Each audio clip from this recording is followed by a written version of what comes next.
and welcome to Studio RC, an encouragement for your recovery and your faith. So we're going to take a couple weeks. We've been doing a lot of series. We're going to do a 2-week series on gratitude. As Thanksgiving is approaching, there's no greater time of year to really slow down and appreciate gratitude. I got to tell you, it's not totally in the screen, but I'm wearing my special Thanksgiving shirt, which I'm all excited about. Got a new hat. I'm wearing it backwards, but it says Jesus saves. What else could we be more grateful for? We got lots to be grateful for. I love how addicts and alcoholics express gratitude freely, and it's part of the very foundation of our recovery.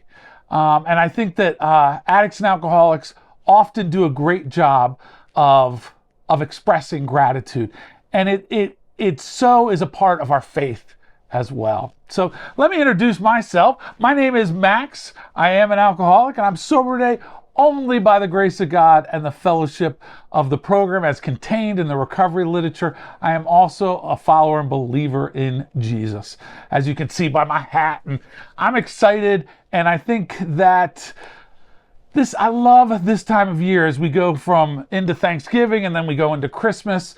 After this, we're going to have a special Advent series to prepare and help you, kind of position your heart and your mind and your thoughts on the things of Christmas and the coming of Jesus, and we'll take some time for that. But this week is Thanksgiving week. We'll do some gratitude next week as well. One of my favorite things in recovery, pre-pandemic, I went to a 6:30 a.m. meeting every Wednesday morning.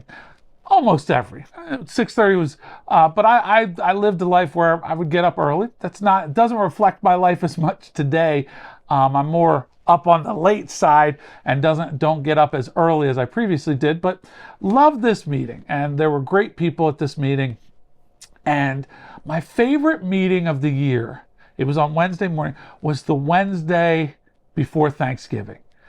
The topic was always gratitude, and it always sort of ushered in the season for me. And what was great about this meeting is invariably people would be visiting who used to come to the group, but they were in for the holiday, or you would see people that you hadn't seen in a little while, and maybe it could be years, and just the positioning of my thoughts and mind on the things of gratitude. It's easy to lose the plot sometimes and forget all the things that we're grateful for.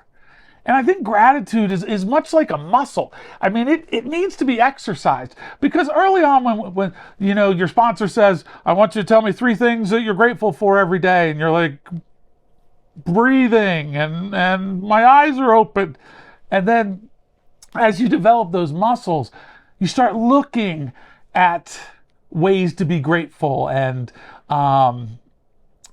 you're looking for all around, what are the things I can share, whether it's to my sponsor, or just recognize that I'm grateful for. And that sort of elevates it. It's a more developed or matured understanding of gratitude. And when you start to see gratitude in the minutiae, in the little things of life, it really elevates us and elevates our attitude.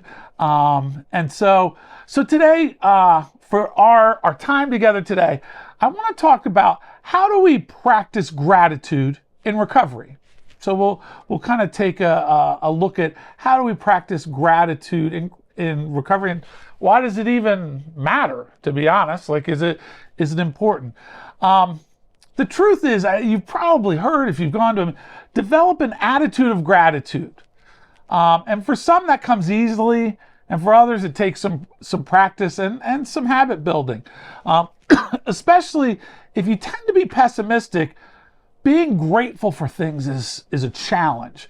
But for some, gratitude comes very naturally. But regardless, practicing gratitude in our daily lives, it can transform our life from one of doom, nothing's going to go right, I'm waiting for the other shoe to drop, I'm probably not going to be able to stay sober, to one of peace and joy, one of I am staying sober today. I look forward to what I can accomplish for God, to be useful to God and others today. There's a shift. And I think some of that shift happens during our spiritual awakening. But that gratitude is so important. Gratitude is defined as the quality of being grateful, which I know. I can hear my mom in my ear. You can't define a word by using the word. I know. So, maybe in addition to gratitude being defined as the quality of being grateful, there's also the readiness to show appreciation for and return kindness. So that's the second one. The readiness to show appreciation for and return kindness. Gratitude is seeing what is good in life and the goodness in others. The flip side is being resentful and seeing what's wrong in life, not what's right. And honestly, being around people who see what's wrong in life and not what's right, that's an energy sucker. It just sucks the energy. I don't know about you, it sucks the energy right out of me. Oh, Eeyore versus Tigger. Tigger is excited about life and gives off this incredible energy. And Eeyore, we have a pot of honey, but it's only 3/4 full. Or it's a quarter empty. And being grateful is important. And honestly, I think it's one of the keys to the happiness and even that fruit of the Spirit, joy. It unlocks joy in us and allows God to do things in us and through us when we are grateful. Grateful that God gave us another day. Grateful that God is walking us through the valleys. Grateful just even for the hardships, not just the good things. And gratitude's not like, I got the front row parking spot, but okay, put that on the list. But there's also the gratitude of answered prayers. And, I prayed for, I was going to be, I had an interview today and I just prayed that I would do well. 3 months from now, after you have the job and you've started, you forget sometimes that God answered the prayer. That gratitude. And in recovery, gratitude's essential. It's essential. You sometimes hear people share, hi, I'm a grateful recovering addict or alcoholic, and they put grateful. And in the beginning, newcomers are like, grateful for what? But I think that active gratitude. I want to share a couple quotes with you on gratitude that I think kind of will set the scene for us. Gratitude turns what we have into enough. Gratitude turns what we have into enough. And that's Aesop, from the author of Aesop's Fables. I love that. Gratitude turns what we have into enough. When we're longing and wishing for what we don't have rather than being grateful for what we have, it's an attitude shift. And I don't even think it's a subtle one. Like, I think it's a significant change, even though it doesn't seem a big deal, but it will have big effects when you're grateful for what you have, rather than longing for the next beach house, pool, car, whatever the thing that we think is going to fill our, I just want to, I want to join this gym, or I want to do this, or whatever those things are. We think sometimes they'll fill the void, when in reality, what we have is enough. And that's, again, that third step, turning our will and our life over to the care of God, God taking care of us. Here's another quote on gratitude. Be thankful for what you have, and you'll end up having more. If you concentrate on what you don't have, you'll never, ever have enough. And that's Oprah Winfrey, that's when we focus on what we don't have, we'll never have enough. We'll never have enough peace. We'll never have enough of whatever we're looking for. It'll always fall short. Another great quote, be present in all things and thankful for all things. This Thursday at Thanksgiving, if you're watching this Thanksgiving week. If you're not, that's okay. But if you're watching and Thanksgiving is Thursday, be present. Be present with family. Be thankful for those relationships. Be thankful that, maybe you're not with your family and you're with friends, and you have, important friendships and relationships with the people around. Be thankful. Be present and be thankful. One of the things as an addict and an alcoholic that we often struggled with was we could not be present, because either we were stoned or high or drunk, or we were thinking about getting stoned, drunk, or high. And so we weren't really present. And now we get to be present.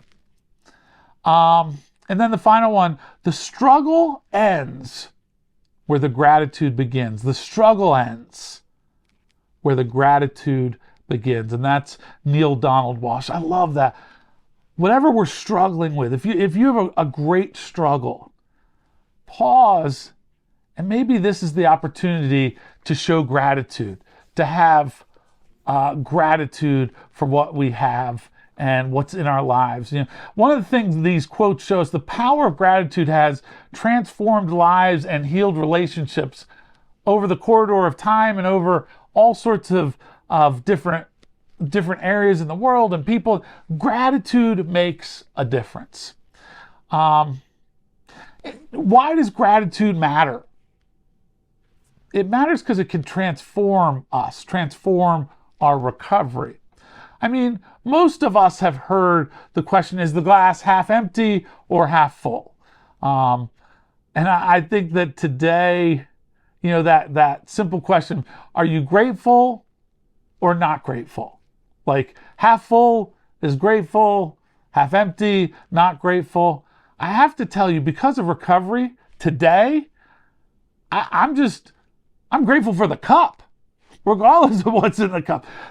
I think that's next level gratitude of, like, I don't care if it's half full or half empty. Like, I'm just happy I got a cup.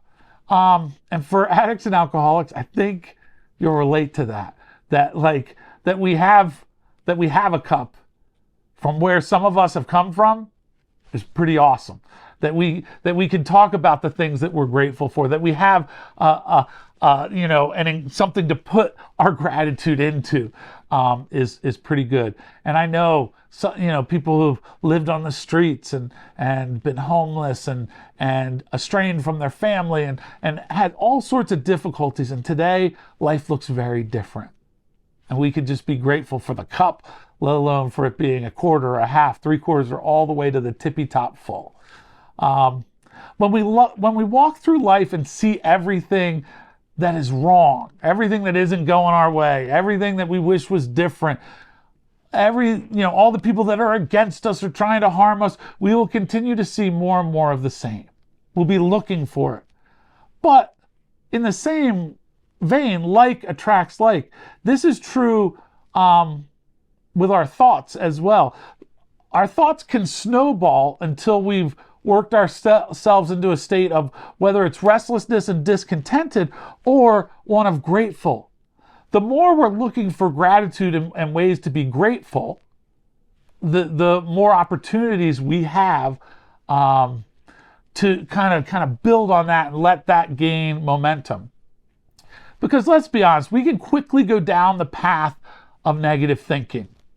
And this can lead to resentments and bitterness. And the big book tells us resentments is the number one offender and can kill those of us who are addicts and alcoholics.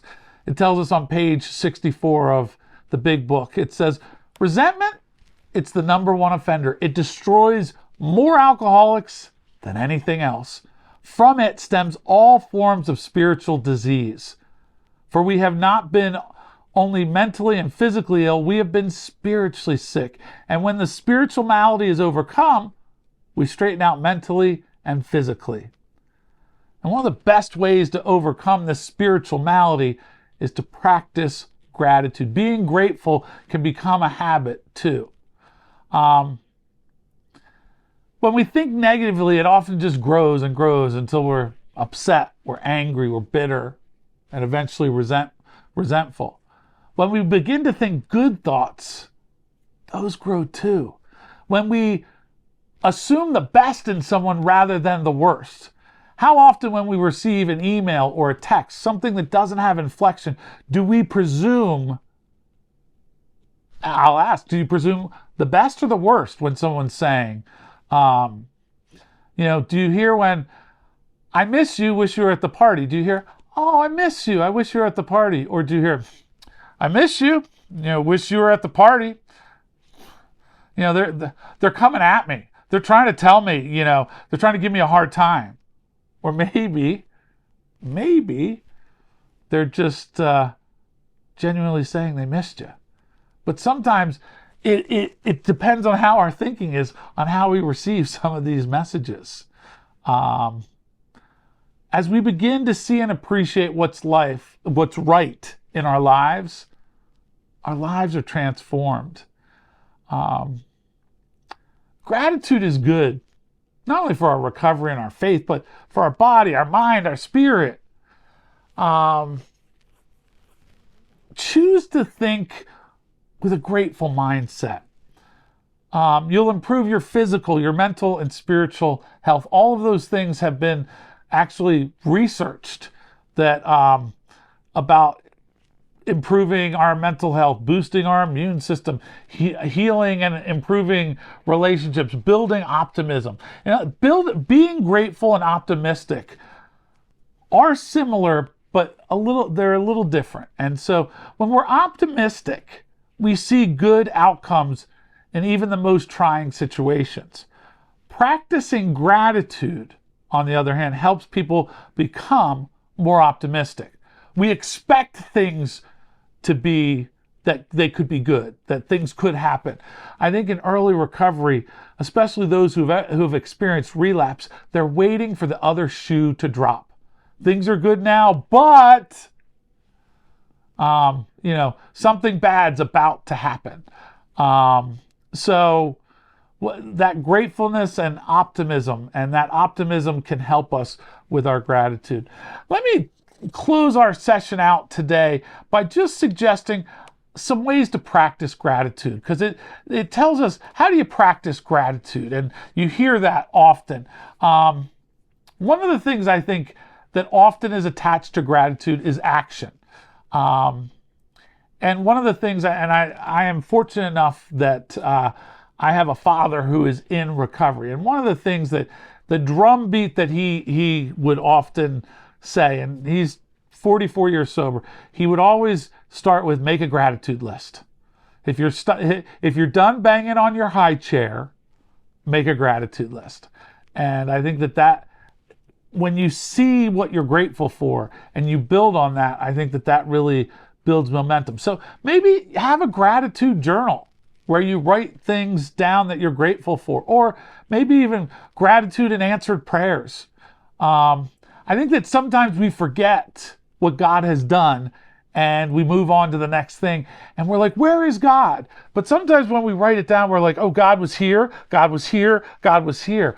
Okay, all right. So whether you have a journal or a list, maybe you even have a gratitude board. Instead of a vision board, you put something up that you can just put those things that you're grateful for. Words that help you remember what you're grateful for in life. Maybe putting a picture of, your pet or your child, not in that order, will remind you each day, oh, okay. That again, it focuses you. A fun way is a gratitude jar. This is, again, a great and practical way. Forget the swear jar. Make a gratitude jar. You get a jar, and when something good happens, you write it on a strip of paper and you put it in the jar.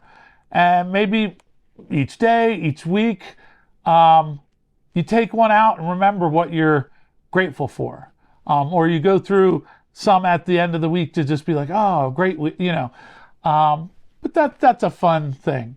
Now, one of the things that is important with gratitude is gratitude is active. I think that gratitude is more than just saying thank you.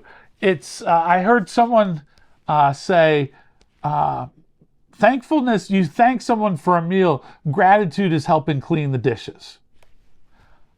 I like that. I like that there are some feet on that. And to that really makes a difference when you put action and service. The best way, if you're ever in your head or you're really mulling something over, serve someone else. You get out of your head very quickly. Go to a meeting, just you help people. I have a friend who, at the end of our home group, when our meeting is over, we call the time after the meeting the parking lot. And his famous question as he kind of conducts the parking lot, our parking lot attendant, if you will, he'll say, "What's good about today? Max, what's good about today?" Or Mary or John, or "What's good about today?"